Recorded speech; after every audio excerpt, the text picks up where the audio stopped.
It was just after midnight Eastern when Barack Obama signed the bill to extend the United States debt ceiling. That avoided a potential default and let furloughed federal employees get back to work. Megan Fitzpatrick was following those developments late into the night. There she is, up early with us this morning in Washington.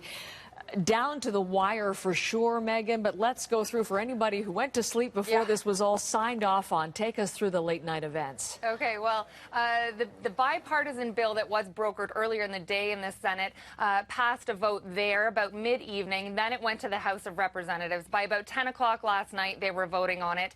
And with 100% Democrat support and 87 Republicans voting for it, the bill was passed through. It then made its way from Capitol Hill down the street to the White House, where, as you mentioned, Barack Obama signed it into law shortly after midnight. And then just a few minutes after that, a note went out from the government's budget office officially declaring the partial government shutdown over and advising government departments and agencies that they should resume operations as of today. Now, the deal that was reached funds the government through mid-January, and it lifts the debt ceiling until February 7th. So a lot of people are saying this really just kicks the can down the road. It does very little to actually solve the debt problems and the budget problems. Now, Barack Obama, he did speak to reporters last night in between the two votes, which was raising some eyebrows about the strategy there. But he was asked whether Congress is going to be fighting this exact same fight just a few months from now. He gave a very firm no as his answer as he left the room. But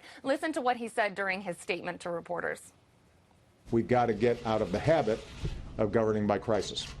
And my hope and expectation is everybody has learned that there's no reason why we can't work on the issues at hand, why we can't disagree between the parties while still being agreeable, and make sure that we're not inflicting harm on the American people when we do have. So Obama there saying he wants to work with the other side of the aisle, but people like Ted Cruz, the Republican senator who was leading the fight against Obamacare to include defunding it in any budget negotiation, he's vowing to keep fighting. He's not giving up, Heather.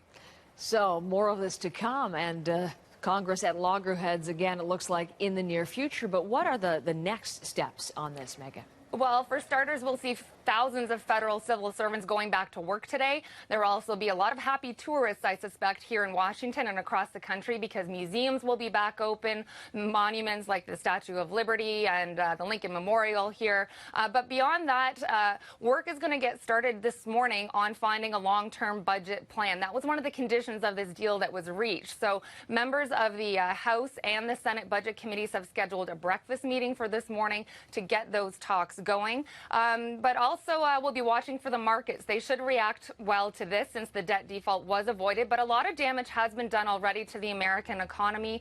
There's one estimate that this shutdown cost as much as $24 billion over the course of the 16 days that it lasted. GDP also took a hit, and consumer confidence was also shaken by this.